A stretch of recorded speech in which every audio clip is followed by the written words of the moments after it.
नगरी से माजी महापौर संजय वाघिले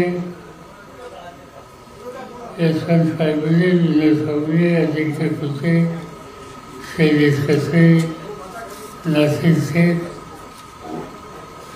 यांचे आपण या ठिकाणी विचार ऐकले की महाराष्ट्राच्या युवकांचे नेते वरुण शेख अन्य सगळे सहकारी आणि बंधू भगिनी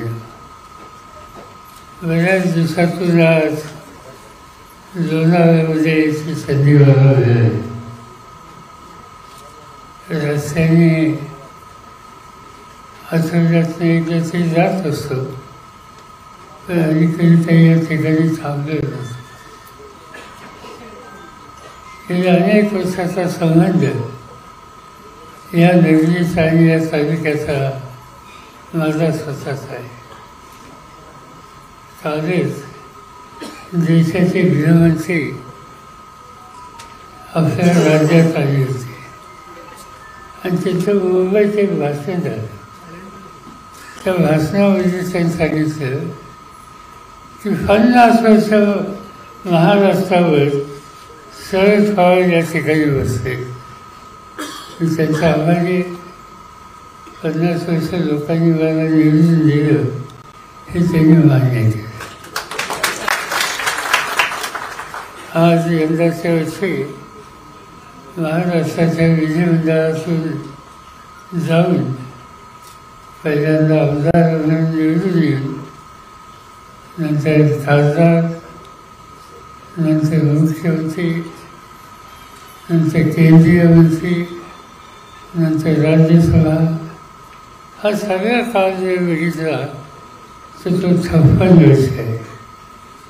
आणि आज देशाच्या पार्लमेंटमध्ये एक माणूस सतत 56 वर्ष कुठे ना कुठे लोकांच्या कामात आहे असं चित्र नाही.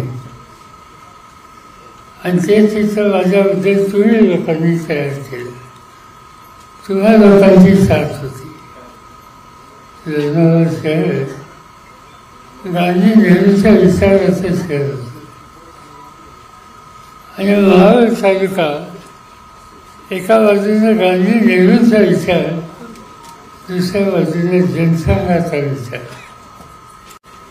आणि सुरुवातीच्या काळामध्ये मला तर रामभाऊ महाडीच आले होते. रामभाऊ महाडी सुद्धा इथं आले होते. अनेक लोक हे जनसंघाच्या विचाराचे या तालुक्यात होते. पुणे जिल्ह्यामध्ये दुसरा कोणता असा तालुका नव्हता की तिथं काँग्रेसही शक्तिशाली आणि जनसंघही शक्तिशाली. पण हे चित्र बदलायचा निर्धार आम्ही लोकांनी केला. त्याच्यामध्ये अनेक लोक सहकारी होते. किंवा लोकांना काही लोक माहिती असतील. रघुनाथराव सातकर म्हणून आमच्या विधानसभेमध्ये होते. मदन शेठ होते, कृष्णराव रेड्डी होते. या सगळ्यांच्या सामुदायिक कष्टातून प्रयत्नातून हा तालुका, हा मतदारसंघ भाजपच्याकडनं काढला गेला आणि गांधी नेहरूंच्या विचाराला इथं आपण शक्ती द्यायला.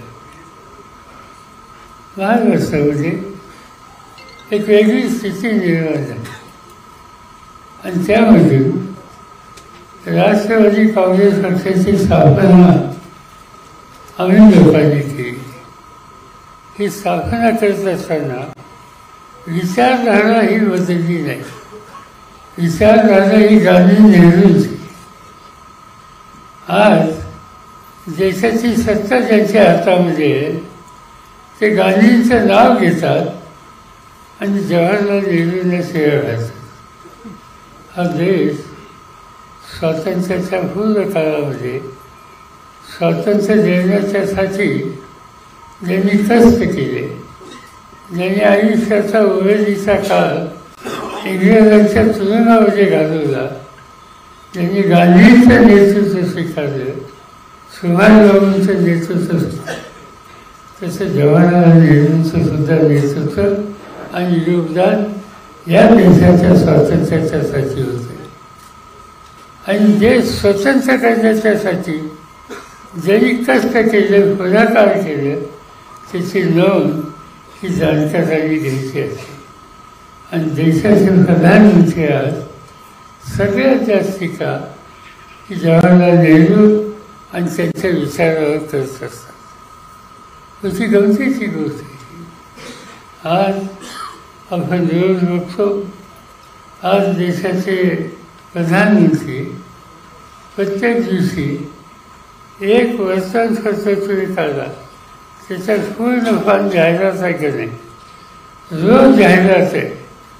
आणि त्या जाहिरातीमध्ये मोदींची राजांची आणखीन काय काय, शेवटी ही जाहिरात कुठून कुणाच्या खर्चानं कुणाच्या पैशानं ही दिली जाते याचा विचार केला तर या देशाच्या जनतेच्या पैशाने ही आपली प्रसिद्धी त्या ठिकाणी केली जाते.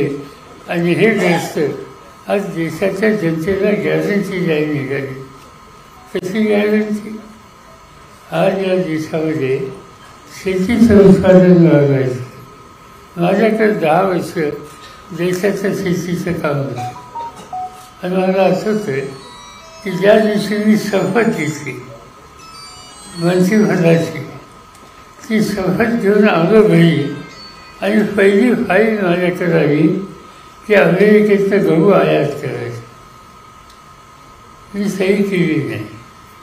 मी अस्वस्थ झालो की कृषीप्रधान देश म्हणायचा, शेतकऱ्यांचा देश म्हणायचा आणि आमच्या देशाच्या जनतेला गहू आणि तांदूळ हे परदेशात आणायचं. हे तिथं बदललं पाहिजे. आणि तो निर्णय केला. डॉक्टर मनमोहन सिंग यांनी आम्हा लोकांना साथ दिली आणि ज्या दिवशी मी 10 वर्षांनी कृषी खात्याचं मंत्रिपद सोडलं त्या दिवशी हिंदुस्थानाच्या शेतकऱ्यांच्या घामानं आणि कष्टानं आणि त्यांना योग्य किंमत देऊन हा देश जगातला 2 नंबरचा गहू तयार करणारा देश झाला. हा देश जगाचा 1 नंबरचा तांदूळ तयार करणारा देश झाला. हा देश जगात 2 नंबरची साखर उत्पादन करणारा हा देश झाला. हे सगळं घडू शकतं. आणि आज हे सांगतात की आम्ही शेतकऱ्यांचं उत्पन्न दुप्पट वाढवतो. आता 10 वर्ष होतील मोदींना सत्तेत येऊन उत्पन्न दुप्पट वाढले का? एकच गोष्ट वाढली की शेतकऱ्यांच्या आत्महत्या वाढल्या. कष्ट करणारा, काळ्या आईची सेवा करणारा शेतकरी त्याच्या मालाची किंमत योग्य मिळत नाही. डोक्यावरचं कर्जाचं ओझं फिटत नाही. घराची थकबाकीमुळं कर्जबाजारी झाल्यामुळं घरच्या सामान्याचं लिलाव निघतो आणि त्यामधून सुटका व्हावी हे आणि तिनं शेवटी तो शेतकरी बळीराजा आत्महत्याच्या रस्त्यावर जातो. ही शेतकऱ्याला गॅरंटी वाजून दिली. आज बळीराजाला आत्महत्या करण्याचे दिवस मोदींच्या कारखान्यामध्ये आले. ही गोष्ट या देशाला समजली नाही आहे. तुम्हाला माहिती आहे, गेल्या वर्षी दिल्लीमध्ये पंजाब हरियाणाच्या शेतकऱ्यांना हरियाणा इथल्या शेतकऱ्यांनी आंदोलन केले. दिल्लीच्या दारात दिल्लीच्या प्रवेशद्वारामध्ये काही हजार शेतकरी येऊन बसले. किती दिवस बसले? 1 वर्ष. दिल्लीची थंडी त्यांनी सोसली, दिल्लीचा उन्हाळा त्यांनी सोसला.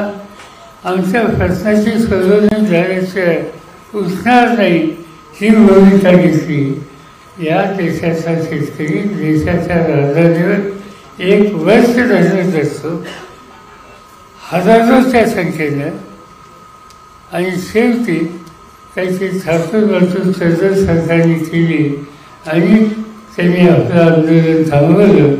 तो शेतकरी आज पुन्हा आंदोलन करायच्या रस्त्यावर त्या ठिकाणी. आणि म्हणून बळीराजाला हे दिवस ज्यांनी आणले त्यांना सत्तेवर बसायचा अधिकार नाही हे सांगण्याची वेळ आज या ठिकाणी आली.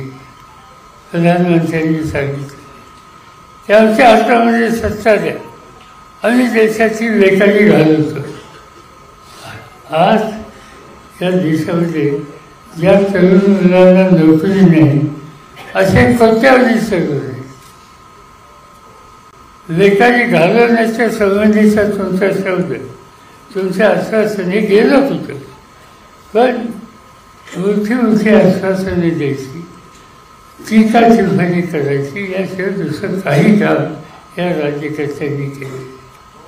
एक साधी पद्धत आहे की देशाचा कोणी प्रधानमंत्री असतो, कोणी मंत्री असतो, तो एखाद्या राज्यात गेला आणि ते राज्य त्यांच्या विचाराचं नसलं तरी केंद्राचा मंत्री म्हणून त्या राज्याच्या प्रश्नाची सोडवणूक करणं आणि त्या राज्याच्या निवडून आलेल्या मुख्यमंत्र्यांचा सन्मान करणं हे केंद्राच्या मंत्र्याचं किंवा प्रधानमंत्र्यांचं काम असतं. आज आपण बघतो, तुम्ही रोजचं नरेंद्र मोदींचं भाषण करा. काल ते होते बंगालमध्ये जाऊन भाषण सुरुवात केली ममता बॅनर्जीवर. ममता बॅनर्जी कोण? तिचं 10 वर्ष मुख्यमंत्री निवडून आलेली एक भगिनी, अतिशय साधी राहणारी ममता आणि मी एकत्र काम केलं. आम्ही दोघंही केंद्रीय मंत्रिमंडळात एकत्र होतो. त्यांच्या घरी मी गेलो कलकत्त्याला, तेव्हा आश्चर्य होते की 25 वर्ष पार्लमेंटमध्ये, 5 वर्ष केंद्रामध्ये मंत्री, 10 वर्ष मुख्यमंत्री.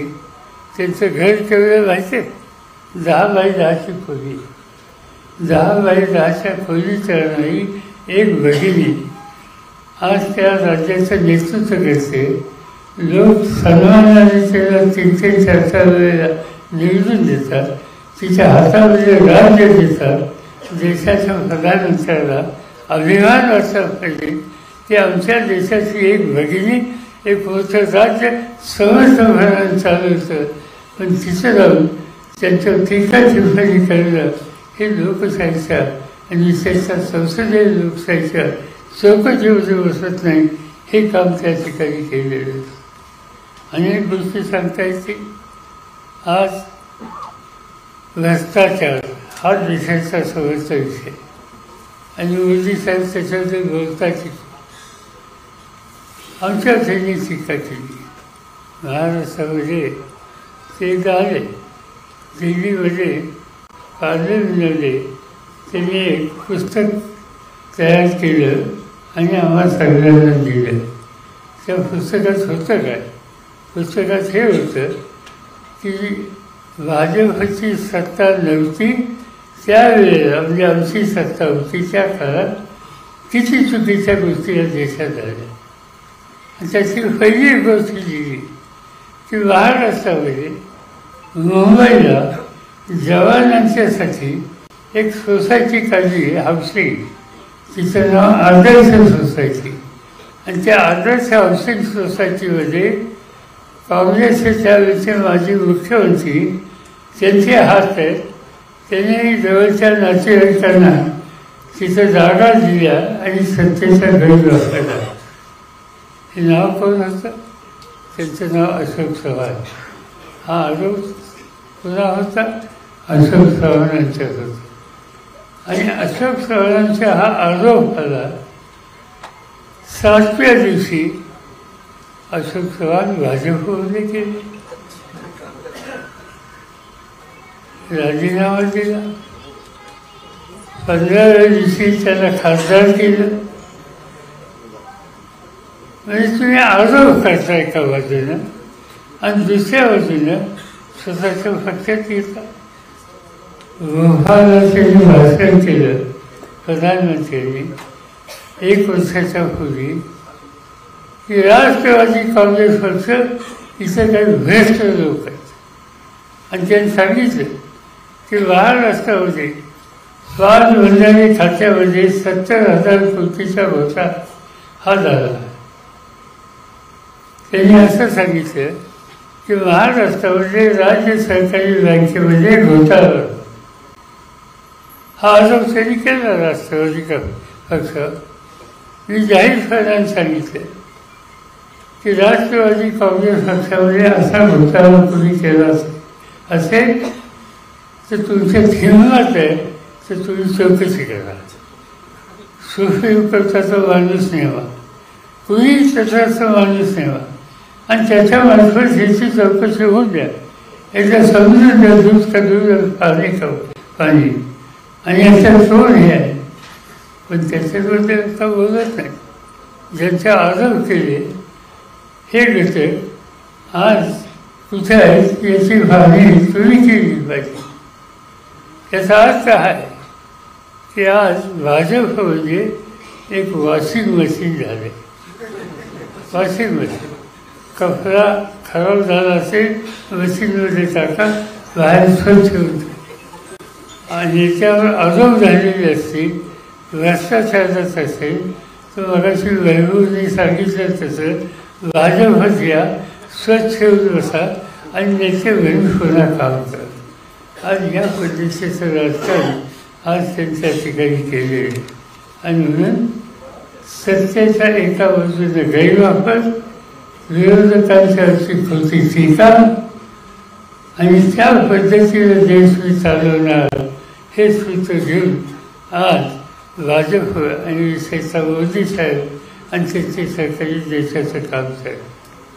अनेक गोष्टी सांगता येतील. सत्तेचा गैरवापर तर इतका आहे. आज झारखंड नावाचं राज्य आहे, आदिवासींचं राज्य. आदिवासी मुख्यमंत्री होता, त्याचा आरोप केले आणि आज त्याला तुरुंगात टाकलं. राज्याच्या मुख्यमंत्र्यांना तुरुंगामध्ये टाकलं. दिल्लीमध्ये गेले 10 वर्ष अरविंद केजरीवाल नावाचे मुख्यमंत्री आहेत. मी पार्लमेंटचा मेंबर म्हणून दिल्लीमध्ये राहतो. दिल्लीमध्ये प्राथमिक शिक्षण असो, आरोग्याच्या सुविधा असो, अशा अनेक गोष्टी आहेत की कोणत्याही राज्यापेक्षा अधिक चांगलं काम आज दिल्लीमध्ये अरविंद केजरीवाल मुख्यमंत्री असलेल्या सरकारने त्या ठिकाणी केलेलं आहे. आणि म्हणून चांगलं काम केलं, जगातले लोक दिल्लीमध्ये येतात आणि या कामाची पाहणी करतात. त्याचं कौतुक करायच्या ऐवजी त्याच्या नोटिसेस पाठवल्या. आजच पेपरला छापून आलं आहे की आता 8वी नोटीस त्यांना पाठवली. आणि मला शंका अशी आहे की ती नोटीस समन्स ते त्यांनी घेतलं आणि ते गेल्याच्या नंतर त्यांना तुरुंगात टाकायचं झालं नाही. मुख्यमंत्र्यांना तुरुंगात टाकायचं. झारखंडचं टाकलं, आता दिल्लीचा नंबर आहे. महाराष्ट्रामध्ये अनिल देशमुख प्रवासी गृहमंत्री होते नागपूर. त्यांचा आरोप केला की यांनी 100 कोटी पैसे एका शिक्षण संस्थेला घेतले. 100 कोटी. आज महाराष्ट्राचा पोलीस खात्याचे मंत्री, गृहमंत्री त्यांना अटक केली. 6 महिने तुरुंगात ठेवले आणि शेवटी कोर्टामध्ये त्यांना शोधण्यात आलं. आणि शोधल्याच्या नंतर 100 कोटी वगैरे याच्यात तथ्य नाही. 1 कोटी रुपयाची देणगी कॉलेजची इमारत बांधण्याच्यासाठी चेकने घेतली हा विषय त्या ठिकाणी निघाले. पण त्यांना असे की आज बाळासाहेब ठाकरेंनी शिवसेना स्थापन मराठी माणसाच्या प्रश्नाची मांडणी ते सामना वृत्तपत्रातून करतात. सामन्याचे संपादक संजय राऊत हे खासदार आहेत. माझ्या शेजारीच कानूनमध्ये त्यांची जागा आहे. आणि सामनामधून नरेंद्र मोदींच्या सरकारवर त्यांची टीका टिप्पणी होती. त्यांना अटक केली. त्यांना 4 महिने तुरुंगामध्ये टाकले. लोकशाहीमध्ये लिखाणाचं स्वातंत्र्य आहे का नाही? अगदी जुन्या काळापासून आपण बघितलं, जवाहरलाल नेहरू असोत, इंदिरा गांधी असोत, आणखीन कोणते मोठे नेते असोत, यांच्यावर अनेकांनी टीका केली, त्यांच्या धोरणावर टीका केली. पण नेत्याच्या टीका केली म्हणून लेखकाला किंवा संपादकाला तुरुंगात टाकलं जातं हे या देशात कधी घडलं नाही. ते हल्लीच्या राज्यकर्त्यांच्या कालखंडात घडलेले. याचा अर्थ एकच आहे की आज हे जे मोदींचं सगळं कारभार चाललेलं आहे, या देशाच्या लोकशाहीला संकटात येणार आहे. आणि ही देशाची लोकशाही संकटात आली तर सामान्य माणसाचे अधिकार जातील, उद्ध्वस्त होतील.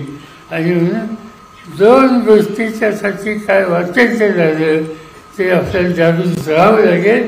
आणि ते म्हणजे मूलभूत लोकशाहीचं स्वातंत्र्य आणि या देशाची घटना हिचं संरक्षण करणं हे तुमचं माझं सगळ्यांचं काम आहे. आणि ते करण्याच्यासाठी आता निवडणुका आल्या, त्या निवडणुकीमध्ये आपल्याला एकत्र राहून विचार करावा लागेल. आज वाहन असावं लागेल. आम्ही एकत्र बसून प्रयत्न केले.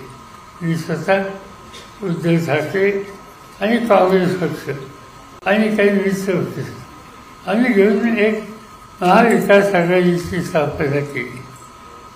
काल चांगली बैठक झाली. येत्या आठवड्यामध्ये आम्ही सगळ्या उमेदवारांची निवड आणि या गोष्टी कायम करू.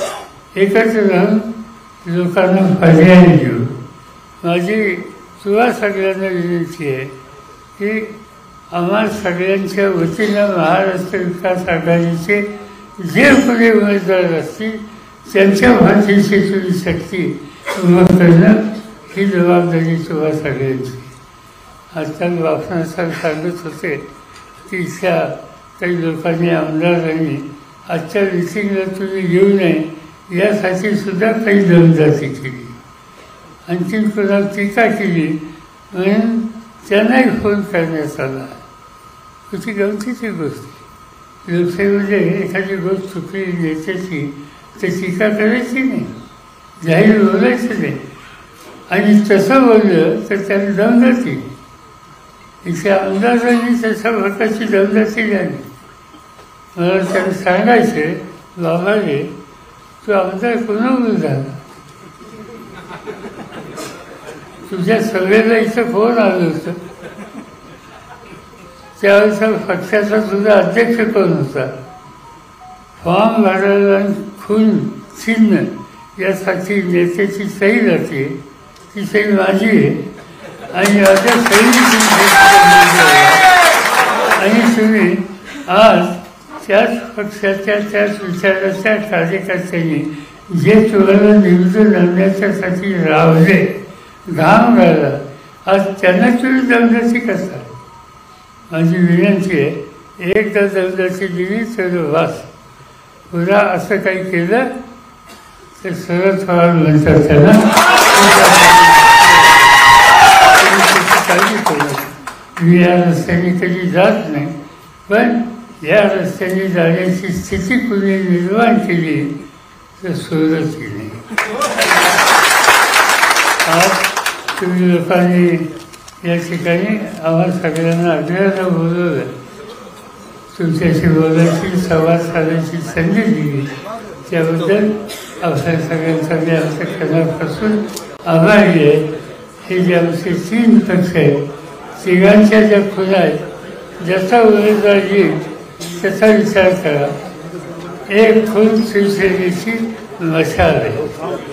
राष्ट्रवादीची खून तुतारीधारक माणूस आहे आणि काँग्रेसचे खून पंजा आहे. या तिन्हीपैकी जसा उमेदवारीचा असेल त्याच्या फाशीची शक्ती उभी करा एवढंच सांगतो. माझे दोन शब्द